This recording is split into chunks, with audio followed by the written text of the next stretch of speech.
Okay, in this lecture we're going to talk about nervous tissue and we're going to talk about muscle tissue. If I haven't said this before, in this chapter, in chapter 4, recall there are 4 types of tissue. There's connective tissue, epithelial tissue, nervous tissue, and muscle tissue. Also remember that in this chapter, this is the foundation for all the upcoming chapters. Every single thing in this chapter is fair game for this test. So please read this chapter very carefully. Whatever I've said in class is fair game, whatever I'm saying in these lectures is fair game, and whatever is in the textbook is fair game. So please, please, please read this chapter 4 times. It's just pivotal that you understand everything in this chapter. Okay, on about nervous tissue. Nervous tissue is found in the brain, the spinal cord, and also in the nerves that are throughout the body. The brain and the spinal cord are housed in the dorsal body cavity, but the nerves run throughout the body. And the function of nervous tissue is communication and control. We have 2 major cell types of nervous tissue. The main cell type is the neuron, and that is going to be our main cell type is for communication and control. But then we have this cell type called, it's a group of cells really that are called neuroglia, and these neuroglia are supporting cells to the neurons. They help our neurons. They do a wide variety of jobs, and so the neuroglia are just supporting cells. They're helper cells. Neurons consist of cell bodies, and then coming off of the cell bodies we have axons and dendrites. The axons and dendrites are called neuronal cell processes. So the dendrites and axons are extensions off of the cell body of the neurons. And this is what nervous tissue looks like. When you look at nervous tissue underneath a microscope, you see all these neuroglia in the background. These are the supporting cells in the background back here. It kind of reminds you, when you look underneath a microscope, it reminds you of loose connective tissue, of irregular tissue. It looks just like it, except for you'll see these big cells in here. In nervous tissue, these are our neurons. So if you see neurons, it's not irregular connective tissue, it's nervous tissue. This is not loose connective tissue in the background. Let me repeat that. These are neuroglia. These are the supporting cells of our nervous tissue back here.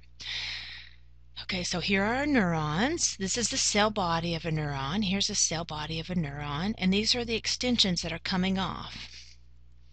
All these are extensions coming off of our neurons. So these are either axons or dendrites.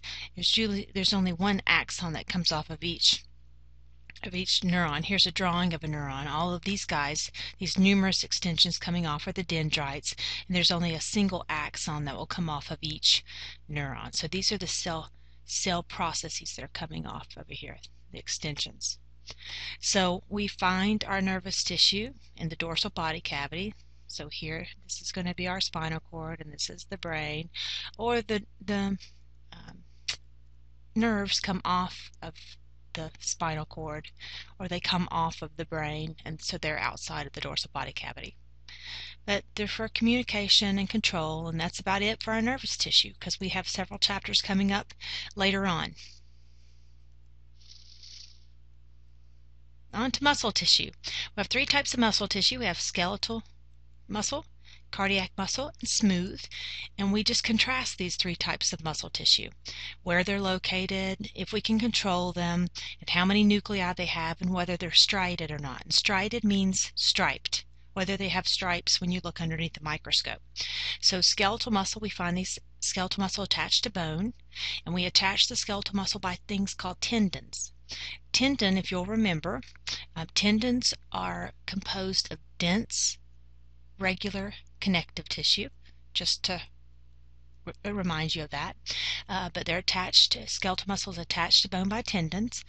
Cardiac muscle is found only in the heart, and smooth muscle is found in the walls of hollow organs. Hollow organs might be blood vessels, or ureters, or your stomach, small intestines, say, those types of hollow organs. We can control our skeletal muscle, but we cannot control cardiac muscle or smooth muscle. That's why we say it's involuntary. So involuntary means we can't control it, and voluntary means we can control it. Our skeletal muscle is going to have very many nuclei in them. because skeletal muscle is very, very long. The skeletal muscle cells are very long cells. They're very long and cylindrical, whereas cardiac muscle only have 1 to 2 nuclei in them because they're short. They're very short, fat, and branching. Smooth muscles, they only have 1 nucleus in them. The nucleus is usually very central because a smooth muscle cell is cylindrical. It's very cylindrical. Spindle shaped, sort of like it's sort of looks like a simple squamous cell, but it's not squished up. It's not flat. Skeletal muscle is striped, and so is cardiac muscle, but smooth muscle is not. That's our big determining fact. No stripes there. So when you look under a microscope, skeletal muscle will be striped, cardiac muscle will be striped, whereas smooth muscle will not. Now this is going to be important for you. The intercalated disc of cardiac muscle, if you see intercalated disc, that's going to be how you tell it from skeletal muscle. Also, we're going to see one other difference when we look at it under a microscope. Skeletal muscle and cardiac muscle, you'll see a difference. Besides the intercalated disc of cardiac muscle, it'll look a little woven compared to skeletal muscle. So let's see how these look under a microscope. Here's skeletal muscle. Skeletal muscle is voluntary again. It's found attached to bone by tendons. And skeletal muscle, these cells are long and cylindrical. So in this slide, here's a skeletal muscle cell. We also call them muscle fibers. These muscle cells are also called muscle fibers. So here's one skeletal muscle fiber running in this direction.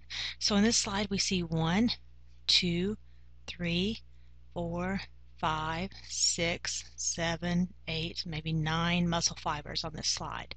They're very long and multinucleate. So here's a nucleus of this cell. Here's another nucleus of this cell. Here's another nucleus. This nucleus might belong to this cell, but they're multinucleate. And here are all the striations running in this direction. So see all the stripes? So this is typical skeletal muscle slide. Very good slide. Very obvious striations going back and forth here. The function of skeletal muscle is to move your muscle, move your bones. When this contracts, it's going to cause this arm to straighten here. If this muscle on this side contracts, the arm will flex. So it's for voluntary movement. Now when it comes to cardiac muscle, we see obvious striations here. The cells are much shorter. This cell runs from this distance to this distance. And I know how long it's running because this marks the end of the cell. These dark lines here. These dark lines are the intercalated disc. These intercalated discs are regions where the cells run into each other, where one cell stops and another cell begins. They're stained darkly in this region because this is a region where we find lots of gap junctions and desmosomes. The gap junctions are for communications and the desmosomes are anchoring junctions to anchor the cells together. If you'll recall that from chapter 3, I believe it was. So intercalated disc we find in cardiac muscle only. And we find the striations here, so we know this is cardiac muscle. And look how woven it looks. The muscle looks woven because we have all this other tissue in the background. This is a little sort of like elastic tissue that helps the cardiac muscle rebound. Cardiac muscle is only found in the walls of the heart. See the walls of the heart here. The heart is a hollow muscle. And the heart is going to pump blood, so it moves through our blood vessels. And so that is the function of our cardiac tissue. I don't know if there's anything else I really want to tell you about cardiac muscle. So if we see the intercalated disc, that's what I want to draw your attention to. And here's a nucleus of a cell. See how big the nuclei are? This nucleus would belong to a cell. It's just outside of a cell right now. Okay, the next slide is smooth muscle. Now in smooth muscle is found all along the walls of hollow organs. So here it's showing you all the hollow organs of the digestive tract. But we have other hollow organs, like blood vessels and the ureters and the bladder. Smooth muscle confuses students because it looks a whole lot, histologically speaking, like dense regular connective tissue. But if you look at the nuclei of the individual cells. Nuclei tend to be larger, and they have these dense staining spots inside of them. See these little black things? These dense staining spots are the nucleoli of the individual nuclei. So this is a nucleus right here of a cell, and inside the nucleus is a nucleolus, and here's another nucleolus.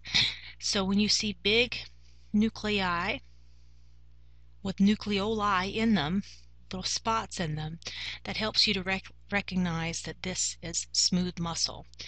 And also, a lot of times these nuclei twist up, because the smooth muscle cells, when they contract, they tend to twist up, and the nucleus itself tends to give a corkscrew shape. So if this nucleus does a little corkscrew shape here, then you'll know it's smooth muscle. So here's a nucleus with nucleoli in it. They just look a little granular because of the nucleoli in them. So that's what you look for, little dots in the nuclei to let you know it's smooth muscle. I see some dots up here. This is what smooth muscle looks like. Smooth muscle helps propel substances through the hollow tubes in our body, like food through the gut, urine through the ureters, and blood through the blood vessels. It doesn't help propel blood through the blood vessels. I should take that back. In the blood vessels, smooth muscle would help increase blood pressure or decrease blood pressure. Okay, that's it for muscle and for nervous tissue.